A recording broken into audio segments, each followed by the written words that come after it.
This is Sharp Money with Patrick Meagher and Mike Somich on VSiN, the sports betting network.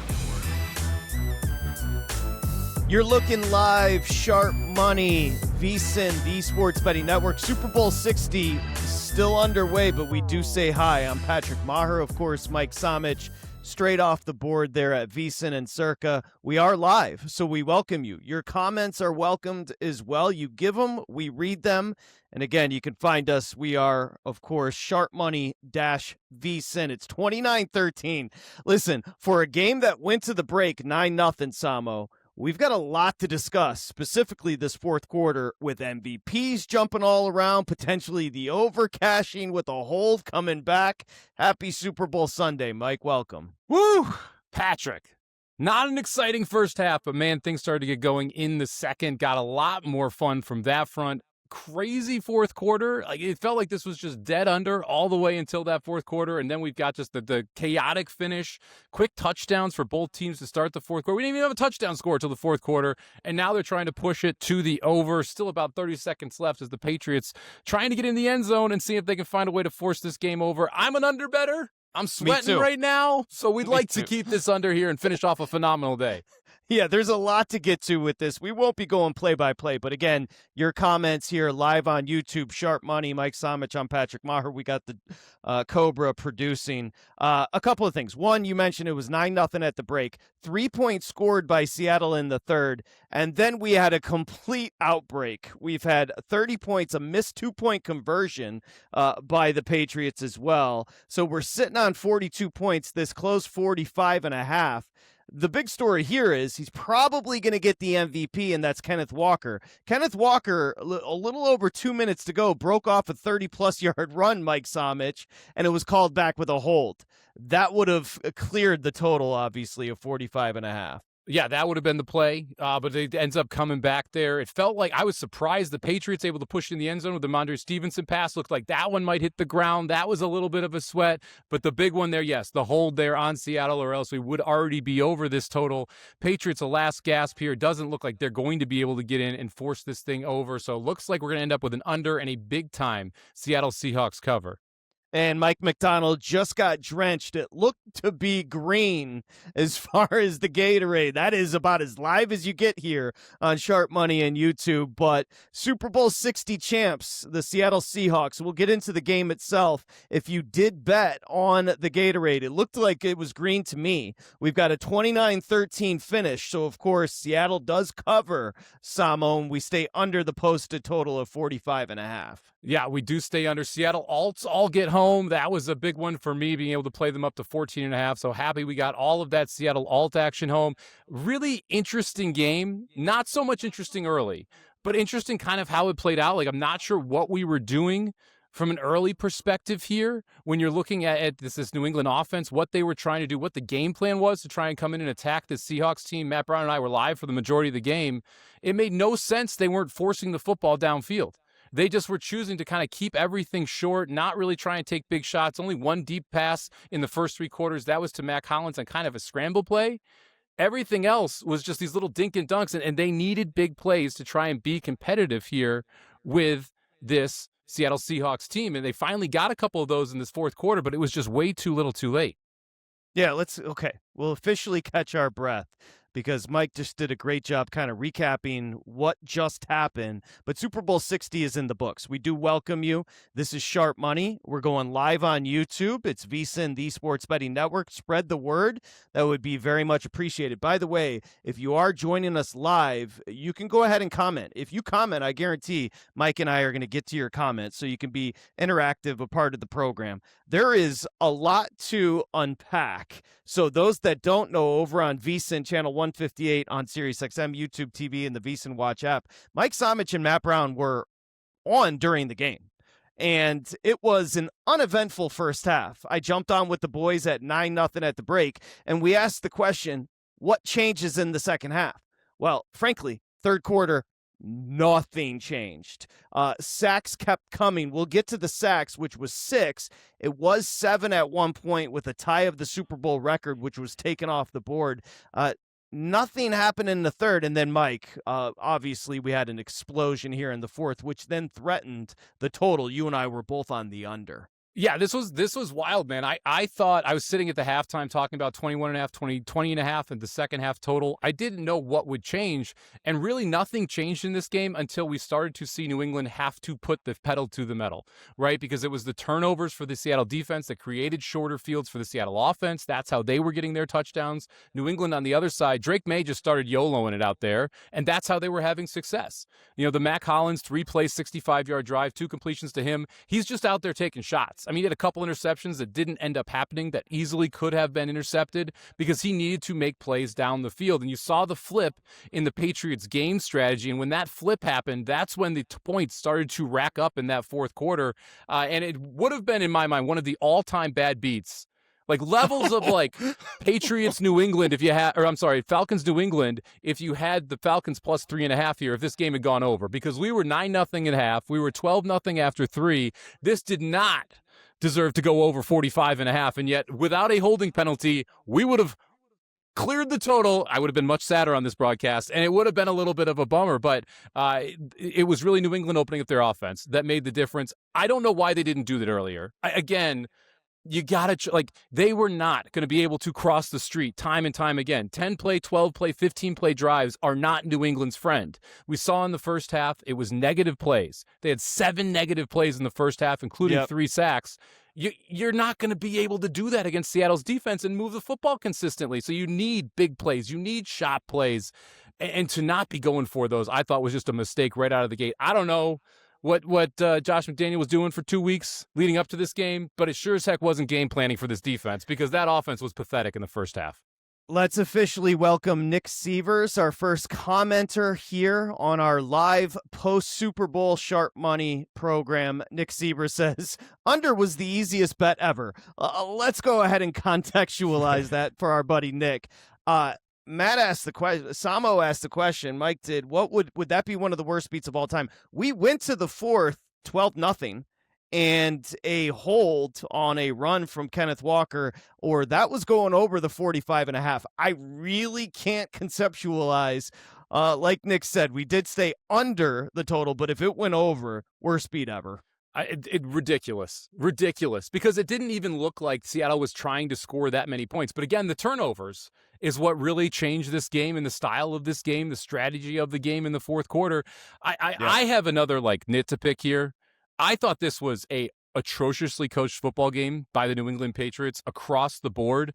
The fact that that was your game plan on offense is awful, okay? The fact that you couldn't stop Kenneth Walker because you're missing tackles was awful. The fact you didn't go for 2 when it was 19-6. Oof. What are we doing?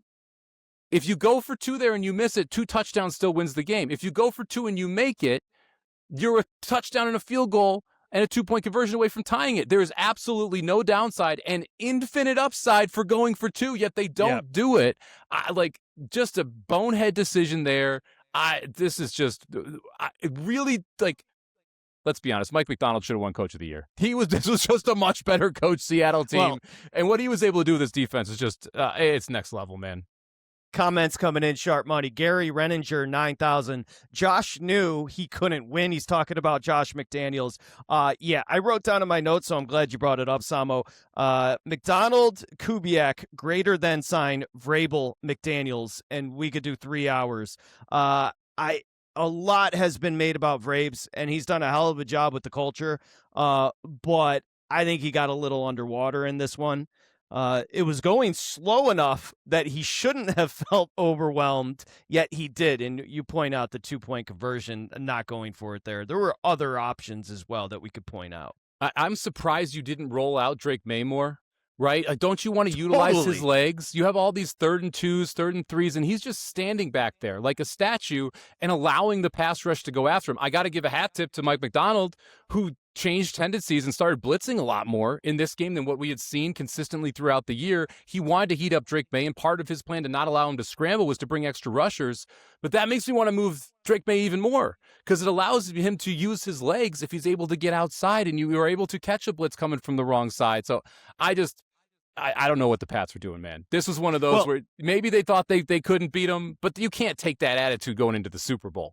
Mike, let's bring up one in particular. First off, they had 6 sacks for 43 yards. It was officially 6, but they called it 7. We'll get to what was determined to be an interception on the strip. But I'm thinking about that play in particular where it was a score from Nuwasu. That was McDonald running circles around McDaniels as far as protection, because he brought the linebacker, he brought Witherspoon off the corner as well, and that created the turnover. McDaniels was just not prepared. I don't think that they expected the edges to be coming as much as they did. Correct. We talked about this where it's like, hey, we can get home with our front 4. We're going to put 7 in coverage.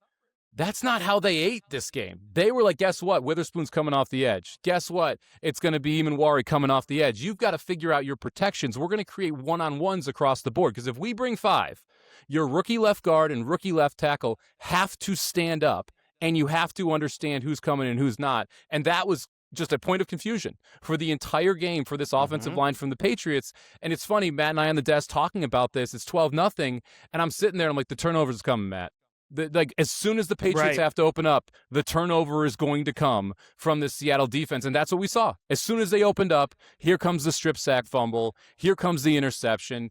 It just, you could feel, this is how Seattle's won all year, but you could feel specifically in this game just that momentum building for the Seattle defense. And eventually, when New England is forced to get out of their turtle shell and play football, you knew those turnovers were going to start piling up. And then it's whether or not the defense takes advantage of it, whether or not the offense gets into the end zone. But you could just feel that Seattle snowball starting to roll downhill. And we've seen it from them in 6-6 games, in 6-3 games at the end of the half, where the second half, all of a sudden, that defense creates the turnover. Darnold capitalizes in the end zone, and the games are over.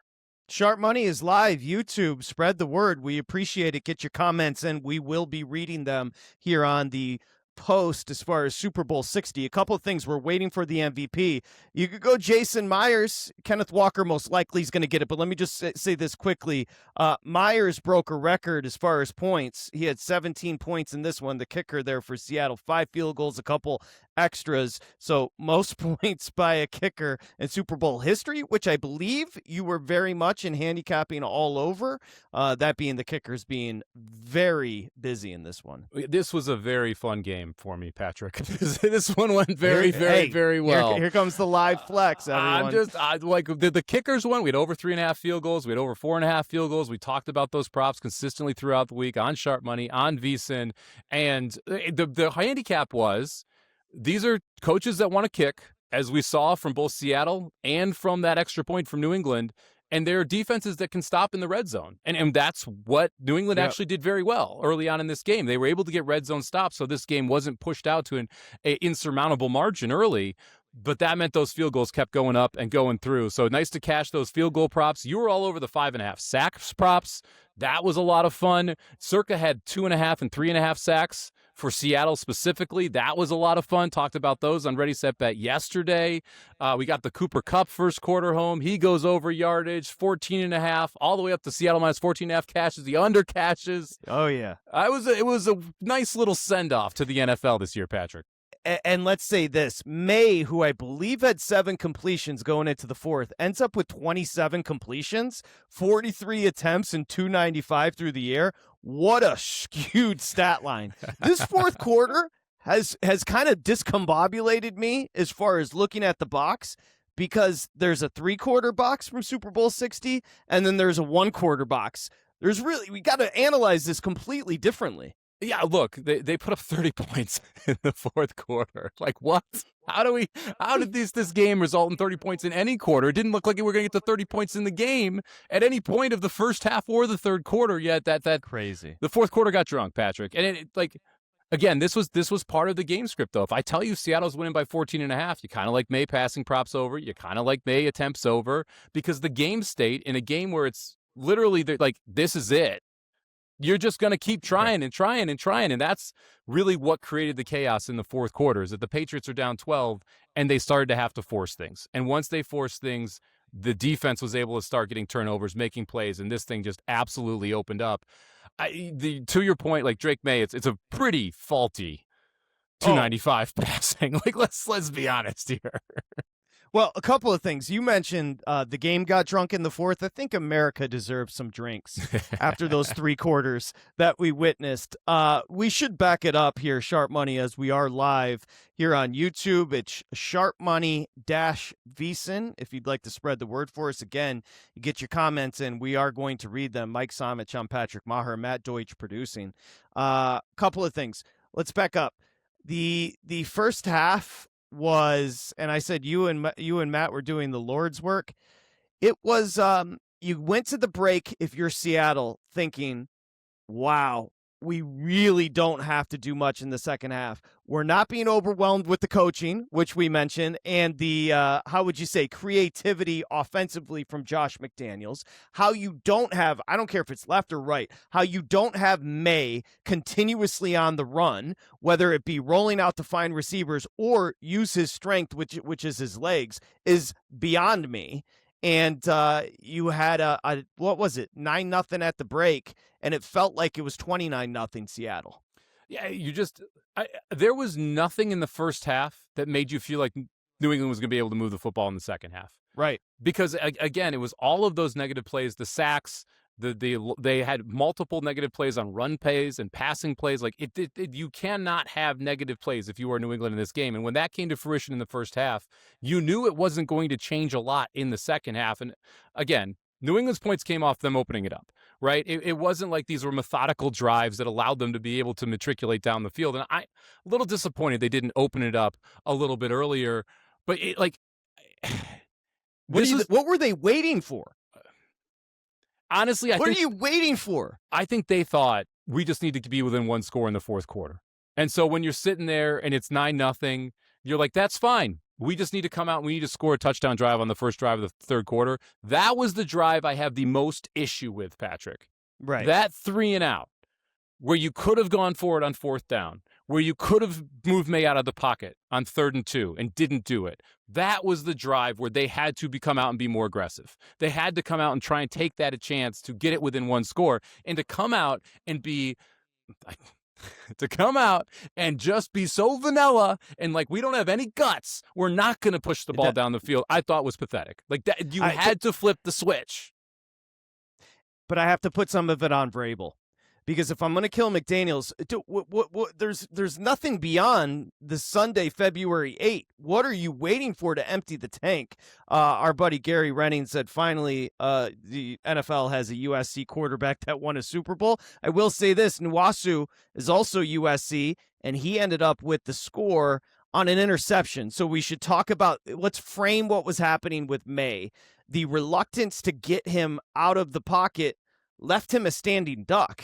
I mean, you had 6 sacks, Samo, and then the 7th, which was eventually called an interception, was Maye being completely overwhelmed. The ball was taken by Nwosu into the end zone, therefore a score. Yeah, it was a dominant performance by the Seattle defense, by this front four, able to consistently get in the background. But, how vanilla was this game plan? There were no trick play. There wasn't even an end around. Nothing. There's no creativity. And you think about, look, I love sports movies, okay? This was like Mighty Ducks 2. And the Patriots were Team USA, and the Seahawks were Iceland. Clearly the better team. You got to pull out your cowboy guy who can bounce the puck around. Your figure skater into a triple axel. You got to find ways to be able to go out and score points in a unique way with an offense that is inferior to the defense you're playing. And to come out and be like, you know what? We're going to line it up. We're going to try and run it down your throat completely ineffectively, and then we're going to leave our quarterback right where he is and just try and beat you. It's like, I could have told him that's not going to work. And by the way, the 35-yard bomb to Hollins, they tried that in the first and just missed them. Where were the shots? McDaniels got some splaining to do. I'm very glad you brought that up, because then they finally, with 12:22 to go in the fourth, they hit on Hollins. That was there the whole entire. Where was that? Well, and you know what? So Drake Maye just falls short of winning the MVP. Number 1 in the NFL in EPA. Do you know why? Because he took a bunch of sacks, but he threw the deep ball incredibly well, and he scrambled. Why didn't we do those things in the first half? Like, what are we waiting for? The more you're talking through this, the more that I realize they took everything he did better than anyone else, and they neutered him. Yeah. They freaking neutered him. And I don't know, maybe the shoulder's a bigger problem. Maybe we'll hear about that. I'm going to be honest, I don't care. You need to go out It's and one just game. Shoot it up, baby. Shoot your shot, man. This may be not. I don't mean to bring you down, but the Detroit Lions losing the NFC title game, that closed their window. You don't know what's going to happen next year. Of course. You don't know. Like this could Schedule be your window. gets tougher. Schedule gets beyond tougher for New England. Mike, this was a disaster. It was awful. Like, I don't think it people was realize really bad. How bad in real time this coaching plan was heading into this football game on the New England side. It is like up there in the pantheon of playoff coach choke performances with like that Ravens game plan where they just ran the football into a Chiefs run defense or didn't run the football against the Chiefs when their run defense wasn't good at all and lost at home. Like, this is one of those games plans where you're going to watch the tape and you're going to be like, why did they think this would work? What made them think running into the best EPA defense on early downs was going to be successful for them? I don't know what McDonald and the rest of Seattle did that we would laud outside of the fact that it was that bad from New England's perspective. And by the way, you had an opportunity and Maye had 2 picks and a fumble loss. So he did have the 3 turnovers. But a lot of that I just put on the fact he was just completely gobsmacked and disoriented the whole entire time because they never mixed it up. Never. And he didn't turn over till the fourth quarter. Like once everything opened up and he's like, I got to YOLO this. Like his pick, he's just throwing it up, man. You don't even really put that on him, but like you gotta let him take shots. You gotta let him take shots down the sidelines, not into the zone coverages that are gonna be a problem in the middle of the field when you know you got too high, and just not to let him use his legs, not to allow him to do that in that first half. I thought was absolutely criminal from this offensive staff. I will say, I do like the fact that the Patriots consistently brought the blitz on Sam Darnold. And this could have been a different game if the Patriots tackled like a varsity football team. Like there was some JV tackling out there. Sam Darnold is not a slippery quarterback. They had close to a 40% pressure rate in the first half and 0 sacks. You have to get home. You have to tackle him. Kenneth Walker, he had 2 20-plus yard runs where he could have lost 5 yards if they could have tackled him. Like this was like the game plan on the defensive side. I actually thought was pretty good. They took JSN out of the game. They did exactly what we talked about. It's why Cooper Kupp went over his prop. It's why Barner went over his prop. They took him out of the game by double teaming JSN, blitzing, and playing single everywhere else. And if they had tackled better, this would have been a closer game at half than 9-0. There was a lot of loose tackling, specifically in that first half. And we do have, as we say hi here, we are live on YouTube. This is Sharp Money, VSiN, the Sports Betting Network. Mike Somich, I'm Patrick Maher. We do have breaking news as Kenneth Walker, behind 27 rushes, 135 yards for an average of 5. He had a long of 30. Becomes the first running back since Terrell Davis to capture the MVP. So fascinating in the sense that the one prop that kept on dropping like a rock from a 78.5 opener on rushing yards for Kenneth Walker got all the way down to 71-ish. You could tell me where it settled, but Walker obviously goes well over. But here's the thing. It was tenuous. Specifically in that first half where a 5-yard loss turns into a 15-yard gain because of the tackling that we mentioned. It was the big plays from Kenneth Walker. And it's a defense on the New England side that just hadn't allowed those. They were able to consistently bottle up running backs where, okay, maybe you can get yards, but you're going to get 2 or 3 yards at a time. And if you're willing to bang your head against that wall, yeah, you can get to 70, but you're going to have to carry it 25 times to be able to get up to that type of number. The big shot plays, the chunk plays, that is what really allowed Walker to be able to have this game. And it's interesting, you mentioned it, open 79.5. There was a 69.5 in market today. Wow. In Vegas. It closed 70.5 in most places. That flies over. You know how much money was bet on this Kenneth Walker under prop, Patrick? I looked over at Derek Stevens, who owns Circa Casino and Resort. He stood up and cheered after the 30-yarder. He's like up and cheering because Kenneth Walker busted one for 30. So they had a ton of liability to that Walker under, and he ends up with your MVP. Congrats to the big guy, Dustin Sweetelson. 8.5 to 1. He had a big Kenneth Walker MVP ticket. I never would have seen that coming. To me, this is a game state that would not favor Kenneth Walker, but because of the way this kind of played out and because of those big runs, he's able to go over his total, fly over it, and end up winning the MVP without scoring a touchdown. I'd like, how often do you have a running back Not MVP often. without a touchdown in the Super No. Bowl? By the way, get your winning plays in the chat as well. We're going to give you props. Somich deserves them as well. The diversion or ancillary targets for Kupp came through. I can't remember what you ended up betting on Kupp. You can refresh, but he goes 6 receptions, 61, and a long of 23. Yeah, we had Cooper Kupp first quarter over 1.5 yards. He had a 23-yarder in the first quarter, over 33.5, and alts up to 50 on Cooper Kupp. And again, the whole argument here is this is a Patriots team that we saw in their heyday. Bill Belichick, what is his number one thing on defense? You take away the number one option from the other team. That was clearly JSN. They committed resources all game to take away JSN.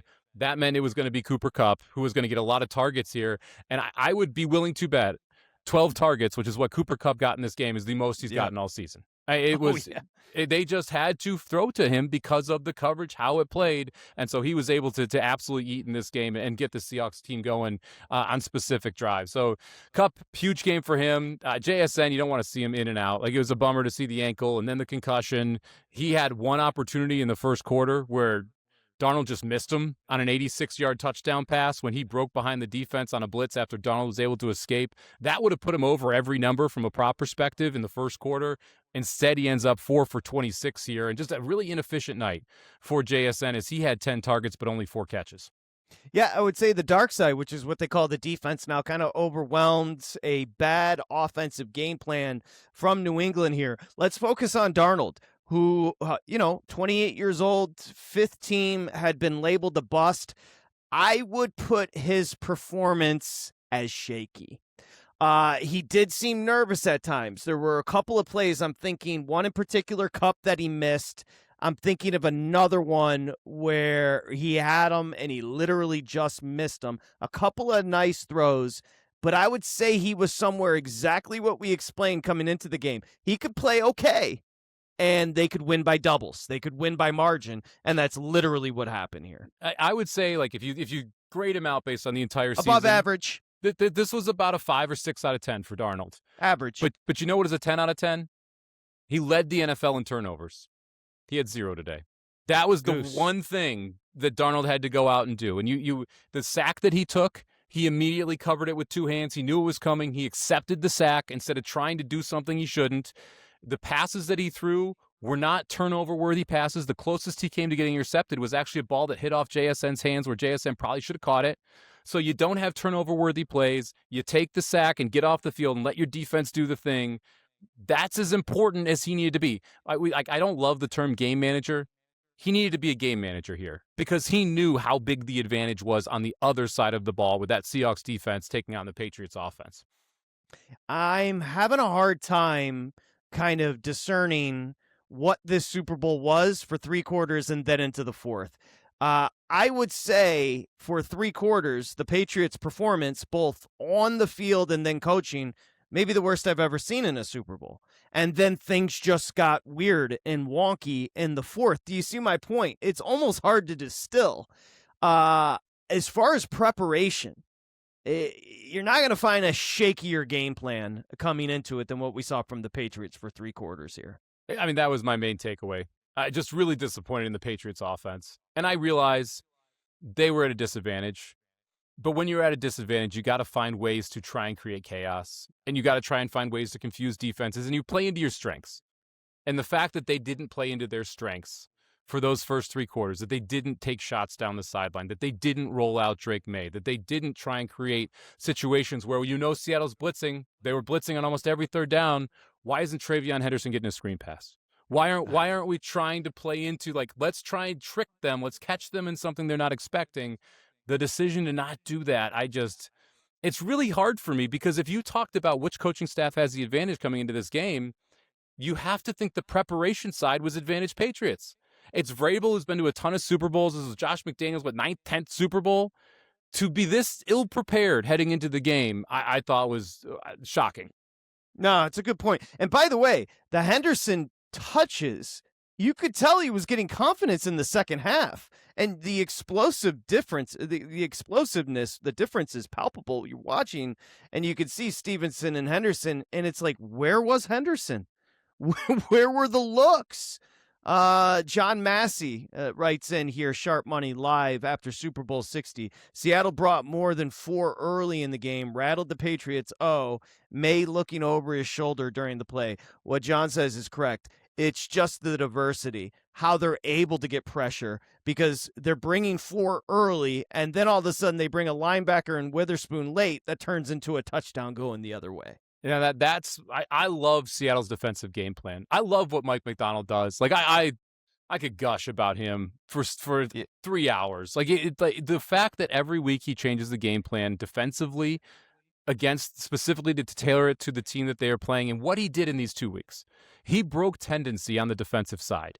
The 3rd and 9 on the first drive that the Patriots had, where Witherspoon comes from off the edge from 10 yards deep, they never do that. They never blitz a cornerback from off the line of scrimmage. If they're going to blitz, They always come up. That confused the Patriots' offensive line. That got Drake Maye on the move. Like what they were able to do from a tendency-breaking perspective with how they brought the blitz, when they were rushing for, what offensive linemen they were specifically attacking was a thing of beauty to be able to watch. And then, to John's point, you could tell Drake Maye got to a point where he's like, all right, I got to play backyard football. I'm taking shots. I'm taking chances. I'm doing everything I can.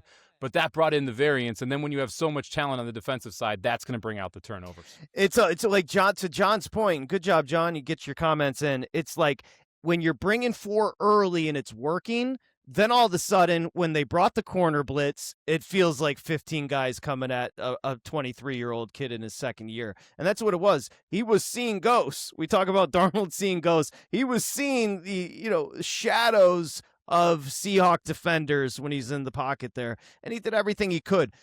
100% agree with what you said. I would have liked to seen Maye not stationary in the pocket. I would like to see him out either way. Well, let's talk about Sam Darnold. And just like the trip that he took to be able to get here. They knock off the Rams in an NFC title game where he plays out of his mind. That was the Rams team that kicked him out of Minnesota in the playoffs last year. Comes into this Super Bowl matchup, taking on the New England Patriots, the team he saw ghosts against when he was on the Jets. To be able to beat those two teams and be able to lift Lombardi Trophy, it's a very poetic ending to this season. And now it's like you think back to Justin Jefferson's comments about a week ago where he said, yeah, we probably would have been better had we kept Sam Darnold. I think Seattle's probably going to keep Sam Darnold here and run this team back because they are going to be just as good, if not better, again next year, Patrick. Seattle picks up their second world championship, of course, second Lombardi, behind a menacing and ornery defense. I'll say this, Darnold completed 50% of his passes. He was 19 of 38, 5.3 on yards per attempt. He had the touchdown, but the most important thing here behind 202 yards is, did he drop one? He did not. And did he throw one? I'm thinking, and I can give you the exact time, where all of a sudden New England is quote-unquote in it there in the fourth. And Maye, who's 23, he did throw a bad pick to a center fielder, and that was kind of it, right? You didn't have that mistake from Darnold. So redemption, vindication for a guy that had been labeled a bust. And to deliver in big moments. I mean, we even had questions about Sam Darnold heading into this season. And then you had the Rams performance where he threw 4 picks and the questions resurfaced. You had the first 3 quarters of the second game against the Rams. And it was, are we going to just play this script over and over again with Sam Darnold where he's good until it absolutely matters? He was awesome against San Francisco. He was awesome against the Rams. He was good in this game, and he had the defense to be able to back it up. And now Sam Darnold is a Super Bowl champion. Yeah, but you're right. But it's almost like waiting for the shoe to drop. He was not only good against the Rams, he was exquisite on third downs. A couple of big plays when it mattered today. But again, if you're just joining, I'm sure you saw it. Kenneth Walker is your MVP, your first running back to capture an MVP in the Super Bowl since Terrell Davis.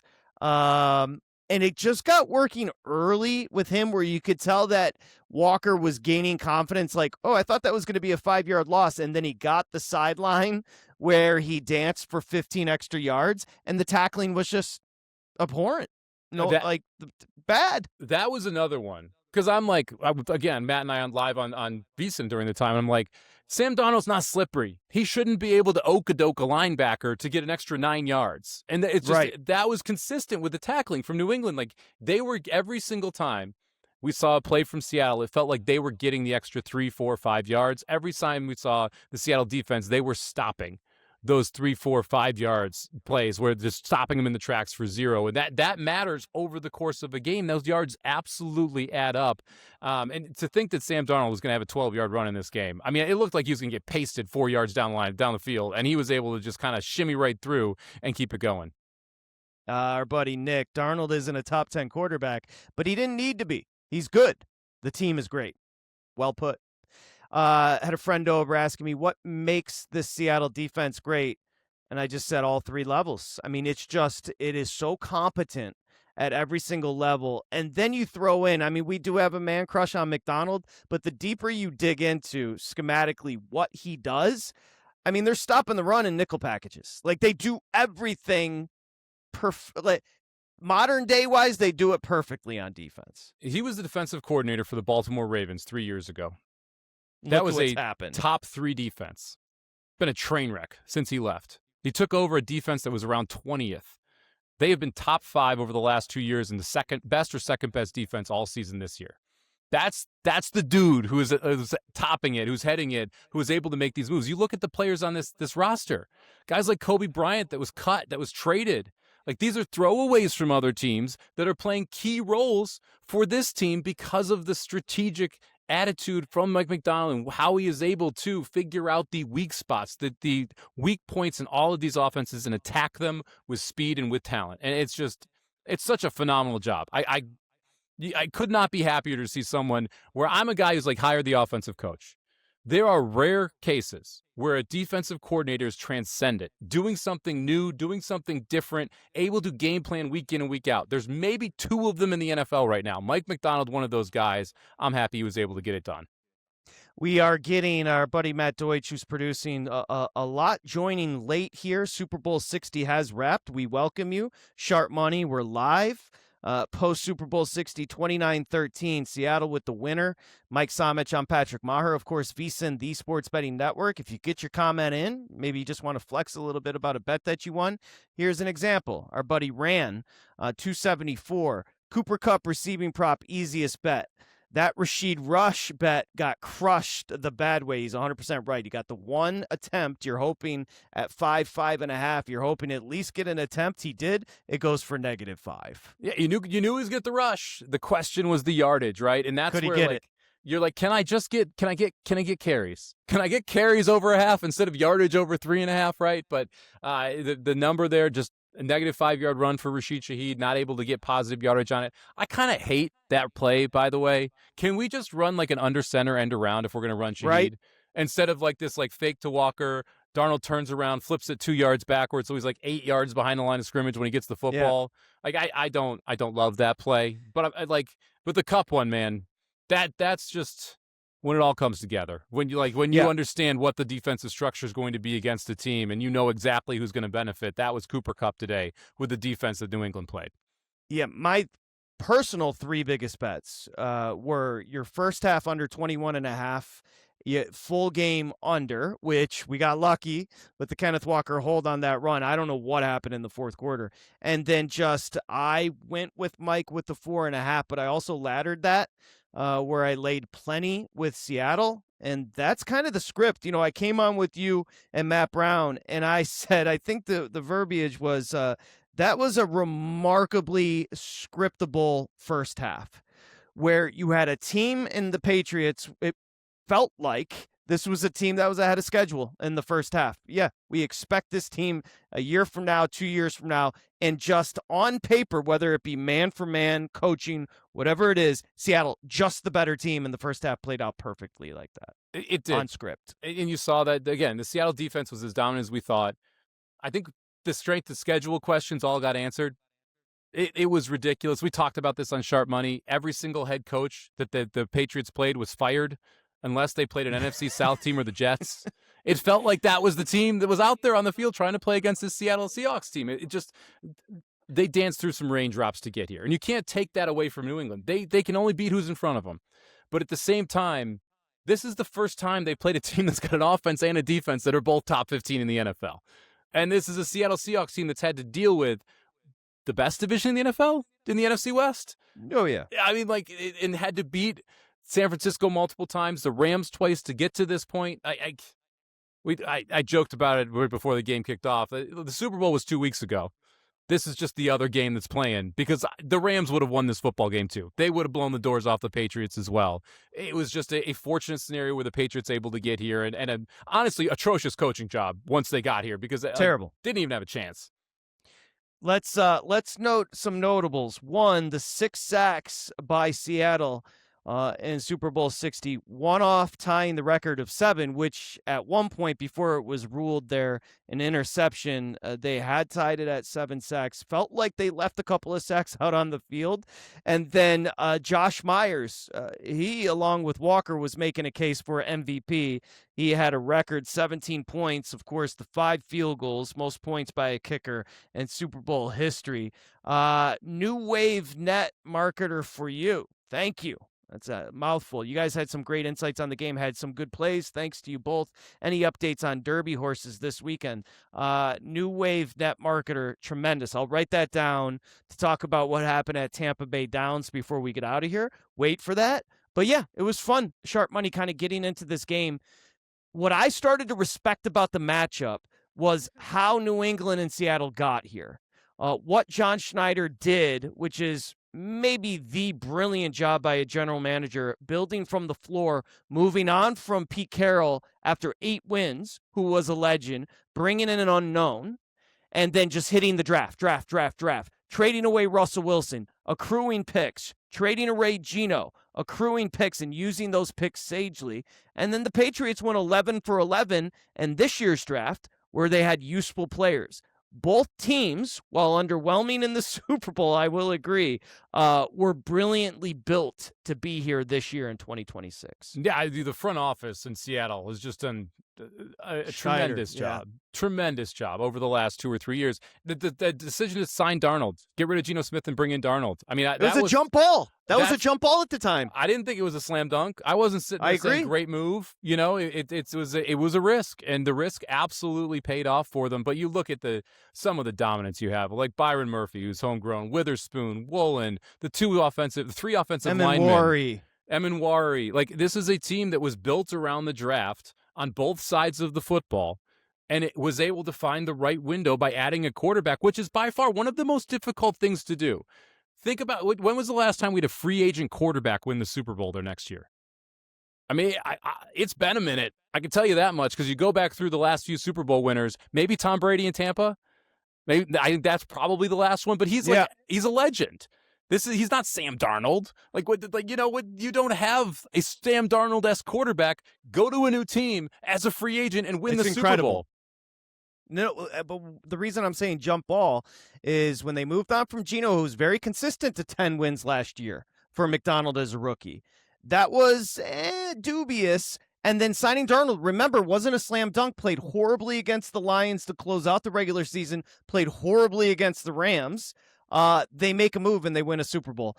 Fata 80, Super Bowl 61 will be at SoFi Stadium on Valentines Day, February 14th, 2027.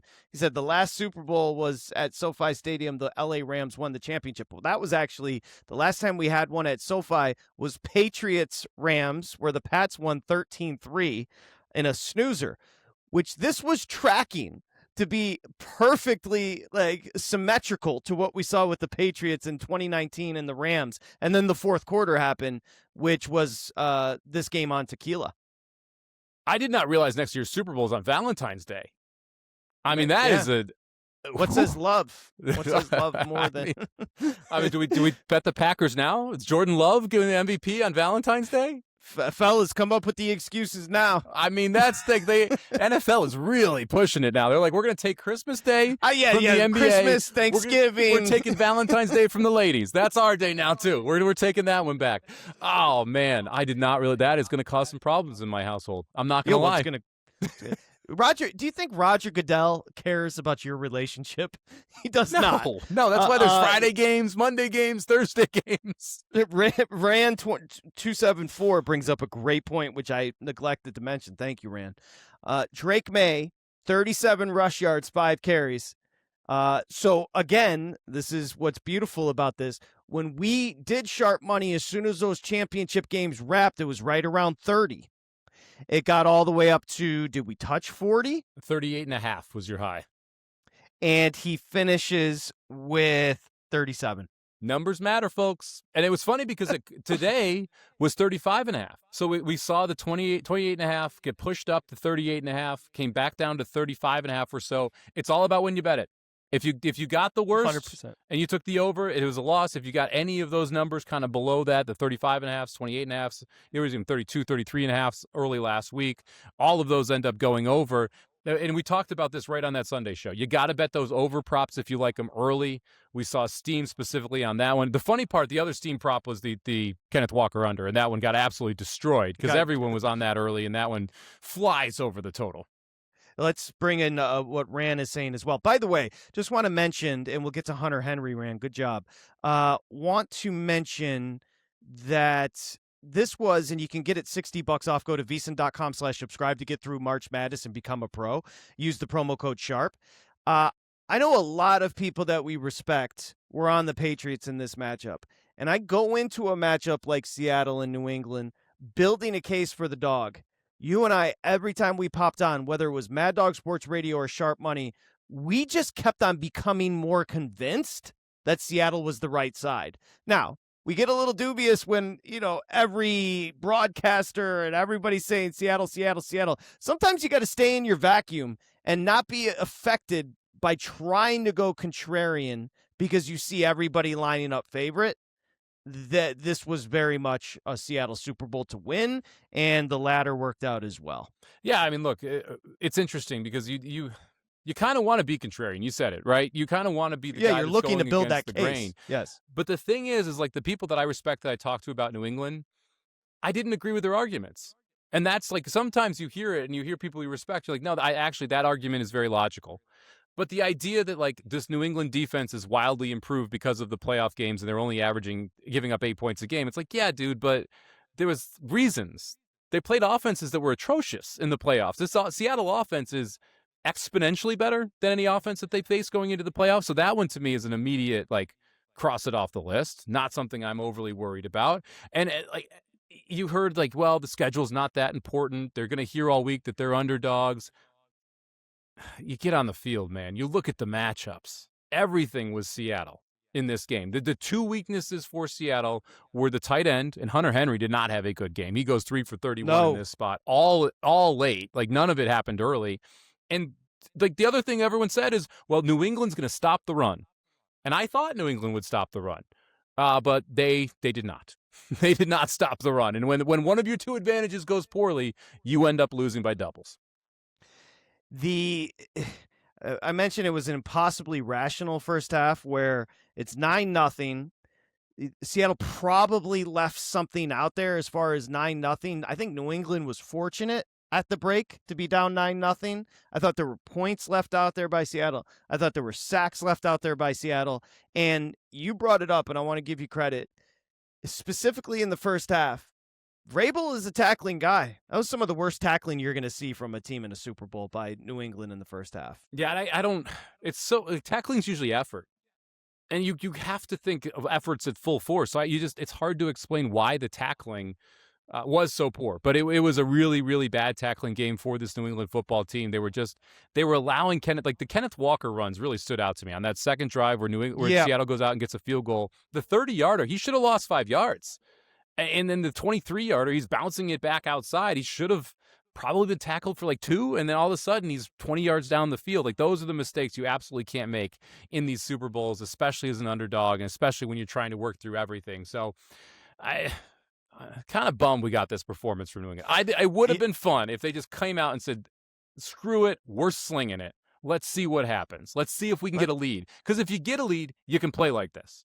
Let's react to a couple of comments. And again, before we get out of here, if you want to throw your comments in on the live chat, I'll get him in. Our buddy John Massey says it's really hard to hold your nerve over 2 weeks with the noise. And that is something that we try to just absolutely talk about nonstop, where when you have 2 weeks to prepare for something that's a standalone, like the Super Bowl, you'll find yourself. I think you had a buddy that turned around and he said, I got 12 bets and we still have 7 days to go here. You have to be careful with the noise. And then Rand said the NFC was so far ahead of the AFC back in October, it was so obvious. Yeah, well, two things. First off, the hold your nerve. This is so usually I listen to 20 hours of content across a bunch of different providers during every NFL week. I don't listen to any content, much content, I should say, because I want my own opinion to really be my own by the Super Bowl, Right. because I really have developed a feeling for both of these teams. And so for me, heading into the Super Bowl, that's one of the weeks where I am not over engaging in the props and everything, because I want to make sure that my opinion shines through. It's something in horse racing that happens a lot. You get talked off horses, you get talked off props. For me, I want to make sure when I have a big opinion, I'm going to listen to other things. I'm going to take in that information from people that I trust and that I want to hear from. But it's not going to sway me, because in this specific spot, I have so much data on these teams. I'm going to roll with what I really believe. As far as the NFC and the AFC, you know, it feels like if this was Jacksonville, if this was Buffalo, this is a different game.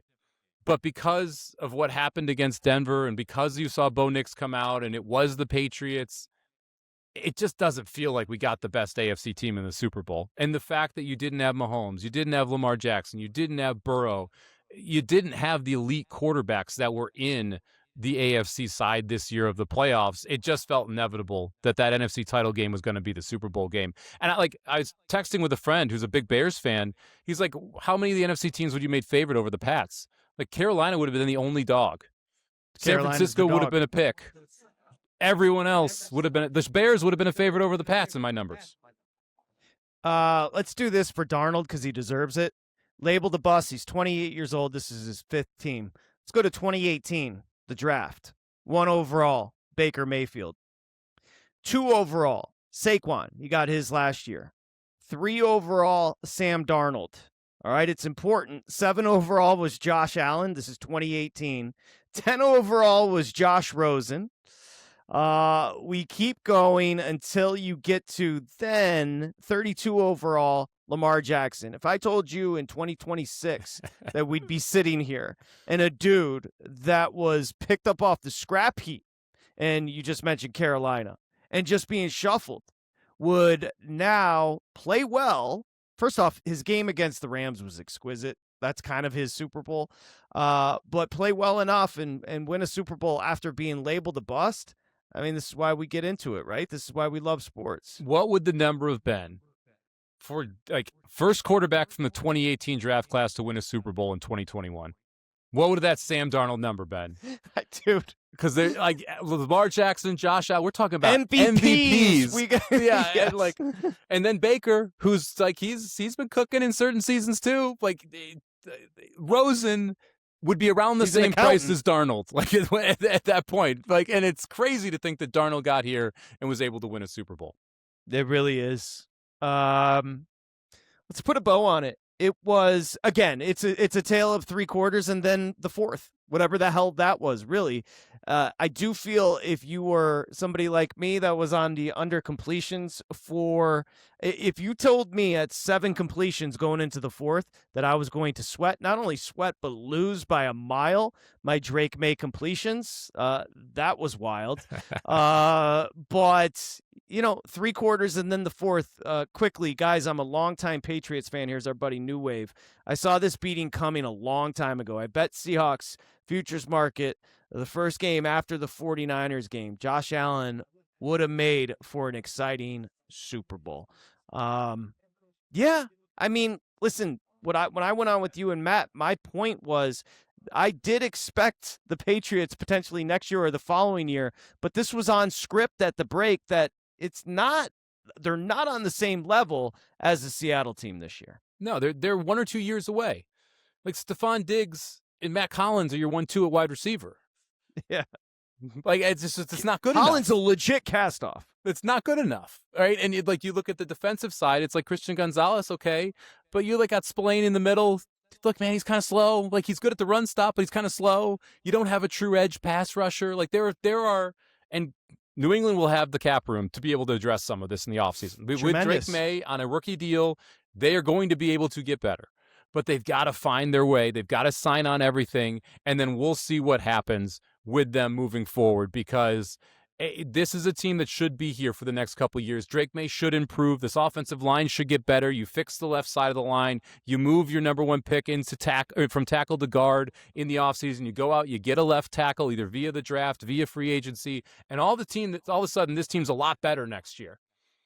They weren't supposed to be here. This was schedule-aided, teams that they played, and they got here early. Good job. It's not their fault they played who they played, but this was pretty foreseeable.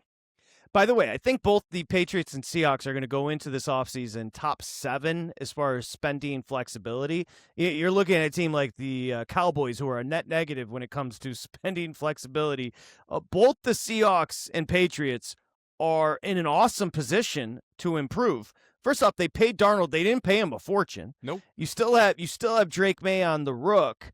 Like, these teams are going to get better, and that is what we're talking about with the Patriots. They just weren't supposed to be here, so be proud if you're a Patriots fan. They should be better next year. They should be, and that to me is like, it's why this was kind of, you could kind of see it coming. It's why we were on Seattle alts. It's because, like, look, this is, I get that people want to make a case for the dog in the Super Bowl. Sometimes you gotta take the favorite, and I understand it was square to take the favorite, right? Yeah, but I like money more than I like being sharp. Give me the cash. as Cosmic Charlie says in the chat, all the sharps on the Patriots. Ha ha. Ha ha. Don't know if all of them were, but sharp money was certainly on Seattle. And also, it gets to a point, and you know this better than anyone, Mike, where when you find yourself on the favorite team like Seattle, people are kind of sideways at you. Like, okay. It's like, no. I have plenty of data at this point, and I didn't need to see much more than what I saw against the Rams to know that, yes, the schedule is a factor with New England, and Seattle's a better football team. I mean, don't know what to say. I thought the 4.5 was short. Talked on Thursday. I had this game at 5.75 for Seattle.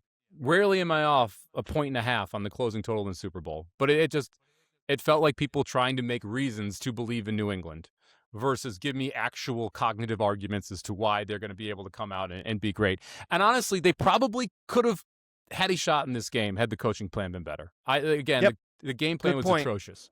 Great point, Mike. Great point. You've been on the air for a very long time, so I'm going to let you go. We will have more sharp money. So first off, let's just say this. Thank you to everybody that has been so supportive. It would mean a ton to us. Spread the word. You can find Sharp Money in the podcast, but also subscribe to the YouTube. We're very appreciative, and we're going to keep going. And a question that came up, I think we deserve to deliver it. Anything that people need to know, VSiN Live, as far as the Derby Trail coming out of the weekend that got swallowed up by the Super Bowl here? Yeah, well, I mean, we'll start in the Tampa Bay Derby, the one that I was really looking forward to the most because I was excited to see who would run well because of the horses that had run second to those horses. I thought the Renegade ran very well. Paladin beat Renegade last time out. So that is a plus for Paladin. Paladin will be back at Fairgrounds this week. He's currently your favorite in the Derby market, so we'll see how he's able to do. I think the Puma got a brutal trip. Some people are like justifying it that the Puma's trip in Tampa Bay Derby wasn't bad. It was awful. He had horse around the turn, and he did not get to open up until it was way too late. The race was already over. So I think the Puma's still a legitimate threat, legitimate contender, despite yet to break his maiden. I'll be interested to see what his price is coming back next time. The California race was basically a throwaway. Yeah. Because Desert Gate didn't break, and that completely changed. Then Intrepido found himself on the lead. That completely changed how that race was going to play out. I thought the 7, can't remember his name off the top of my head right now, had a really rough trip. But he's by a horse in Practical Joke that kind of struggles getting over a mile, and that was a mile race. So like mile and 16th, mile and a quarter, not really interested moving forward. So to me, the California race, I think Intrepido's still the best horse in that race, just kind of got up against it with the style he was forced to run because of the break from Desert Gate. Renegade, legit threat to be able to hit the board in the Kentucky Derby. The Puma, one I want to keep my eye on. You're getting props. Mike hit a 20-1 on Friday's Southwest Stakes. Is that true? That is true. Well, it went off at 12-1. 20-1 morning line, gave it out on VSiN at the track on our Thursday show. Went off 12-1 on Friday, able to get that horse home. So that was great to have that one. It just the brace set up for a horse to close. Silent Tactic, that horse's name, for Mark Casse. Another player in the Super in my mind, because if we do have a hot pace, that's a horse that's going to enjoy the distance, going to want to come running late. And then one more, our buddy ran. I needed one more TreVeyon Henderson reception, and he disappeared. He did not. That kind of finishes the theme. TreVeyon was live. McDaniels decided we don't have TreVeyon until the second half. That is the exact type of player that Mike was kind of pointing out. If you're trying to mix it up, which is what they should have been doing in the first half, you use TreVeyon Henderson. McDaniels did not. Yeah, I was shocked. I mean, you look at the usage at the end of the game, you're like, oh, it's about 6 to 7 in carries. So Henderson one less carry than Ramondre Stevenson. I don't know why we didn't have Henderson get more carries in the first half. I don't know why we weren't running screen passes when you knew it was predictable blitzes coming on third down from Seattle. You need big plays. We've talked about this for a week and a half, that New England had to live off big plays in this game. And the idea that, look, Ramondre Stevenson, great when you're in a snow globe with an offense on the other side that can't do jack squat. Yep.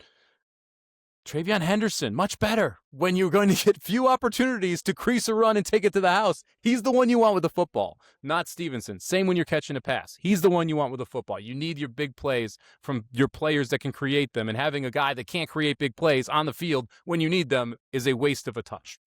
All right. Well, thank you, Mike. You can find, if you want more of the horse racing, VSiN at the Track, wherever you find your podcast, with Samo and our buddy Salty Halty, Aaron Halterman. Matt Deutsch, thank you for a long football season and all your help with this. Don't forget the daily newsletter, which is free. Bill did a great job leading up to the Super Bowl. Go to vsin.com/newsletter. You'll have more information about sharp money, airtime, air dates. And remember, you want March Madness, you want to bet it. Nobody does it better than VSiN. We'll have our college basketball March Madness betting guide. You can get everything right now and save $60. Go to vsin.com/subscribe. Use the promo code SHARP.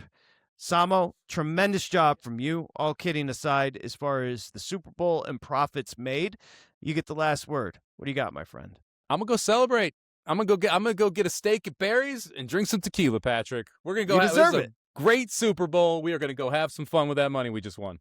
I'm jealous. I wish I was with you. Who are you gonna be imbibing with? Matt Brown and I. We both had Good. Seahawks alts. We both it was both on the under. It was a very good Super Bowl for us. So we're gonna go grab some steaks. Good.